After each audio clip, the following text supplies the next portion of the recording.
पिछले दिनों का अगर बात करें तो पूरे देश में जाति जनगणना की लगातार बात कही जा रही थी। यहाँ तक कि विपक्ष लगातार केंद्र सरकार और प्रदेश सरकार पर आरोप लगा रहा था कि सरकार नहीं चाहती है कि जाति जनगणना हो।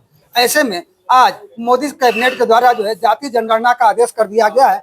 ऐसे में हमारे साथ उत्तर प्रदेश सरकार के पंचायती राज मंत्री ओम प्रकाश राजभर जी हैं, जो पहले इन्होंने भी जाति जनगणना को लेकर लगातार वकालत करते रहे हैं। ऐसे में हमारे साथ और हम इनसे जानना चाहेंगे कि अब जाति जनगणना को होने जा रहा है, इसको किस रूप में देख रहे हैं।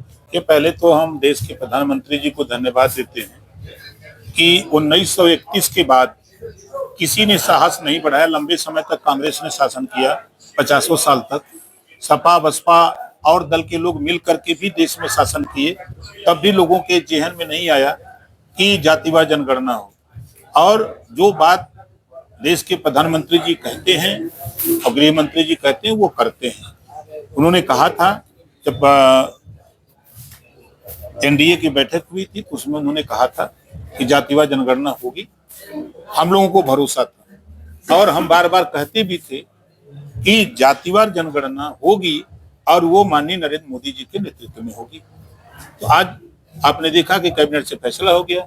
सारे विपक्ष जो ये पे चिल्ला रहे थे सब टे करने लगे। ऐसा मंत्री जी अगर माना जाए, जैसे आप हमेशा सभाओं में बहुत सारे जातियों का नाम लिया करते थे, तो अब उन जातियों को इस जाति जनगणना से किस तरह का लाभ होगा? देखिए, सामाजिक न्याय में उनको भी अब हक मिलेगा। अभी उनकी गिनती नहीं थी, वो उनकी संख्या कितनी है, तो जब संख्या नहीं है तो हिस्सा कैसे मिल पाएगा? तो अब सबके साथ न्याय होगा।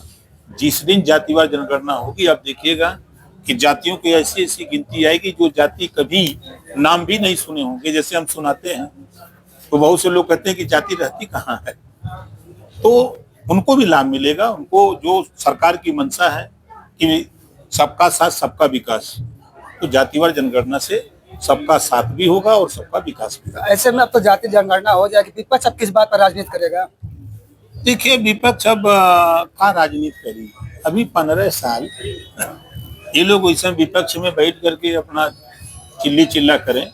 यूपी में 22 साल चिल्ली चिल्ला करें, कुछ होना नहीं है। अब तो जो लोग चिल्ला रहे हैं, विपक्ष का काम तो यहाँ सरकार कर ही रही है, तब कौन चीज चलेगी? ऐसे में विपक्ष की बात करें, जब पहलगाम में जो हमला हुआ है उसको लेकर अखिलेश यादव जी कहते थे कि हिमांशु हमारे पार्टी के नहीं है, राम गोपाल कह रहे हैं कि हिंदू हिंदू को मरवा रहा है, तो आखिर ये किस तरह के लोग राजनीति कर रहे हैं? देखिए, पहलगाम की घटना दुर्भाग्यपूर्ण है। उसकी जितनी निंदा किया जाए वो कम है।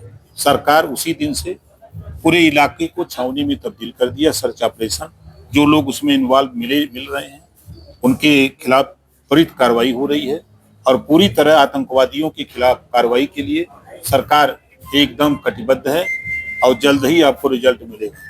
सिंधु नदी का जल जो बंद करने की बात कही जा रही है, तो क्या लगता है पाकिस्तान को कुछ असर पड़ेगा इसका? रो रहे हैं, अपना में लड़ रहे हैं, नहीं देख रहे हैं? सोशल मीडिया पर टीवी पर चल रहा, अपने में चिल्ला रहे हैं और देख रहे हैं खाली। यहाँ अभी बैठकें हो रही है, तब से पाकिस्तान के तमाम अधिकारी सेना नौकरी छोड़ के भाग रहे हैं कि बवाल होने वाला है, चलो घर चलो, बचेंगे नहीं। ऐसे में एक तरफ भारत पाकिस्तान से जंग होने के आसार पड़ गए और आपके बेटे जो है राजभर सेना को जब बॉर्डर में भेजने की बात कर रहे हैं। देखो, हम क्या कह रहे हैं, राजभर जाति एक लड़ाकू जाति है, ठीक है? ये मुगलों से लड़ा, अंग्रेजों से लड़ा। उसका रिजल्ट आया कि संविधान बनते समय अंग्रेजों ने क्रिमिनल कास्ट में कर दिया कि हम जन्मजात लड़ाकू जाति के लोग हैं। अब उदाहरण आपको बता दें, पंडित जी और राजभर जी के लड़के को 100 रुपया दे दीजिए मेला देखने के लिए ना। अब पंडित जी के लड़का मेला में जाइए, रसगुल्ला चमचम रसमलाई खाइए।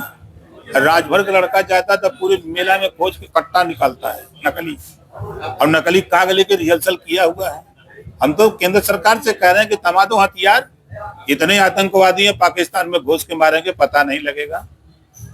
तो ये थे हमारे साथ उत्तर प्रदेश सरकार के पंचायती राज मंत्री ओम प्रकाश राजभर जी, जो पिछले दिनों लगातार जाति जनगणना की वकालत कर रहे थे। और आज जब मोदी कैबिनेट के द्वारा जाति जनगणना का आदेश हो चुका है, जिस पर इन्होंने खुशी जाहिर किया, साथ ही साथ विपक्ष में अखिलेश यादव और उनकी पार्टी के नेताओं पर भी जमकर हमला बोला। साथ ही राजभर जाति को बॉर्डर पर भेजकर भारत और पाकिस्तान में जंग लड़ने की भी बात कही है। गाजीपुर से अनिल कुमार।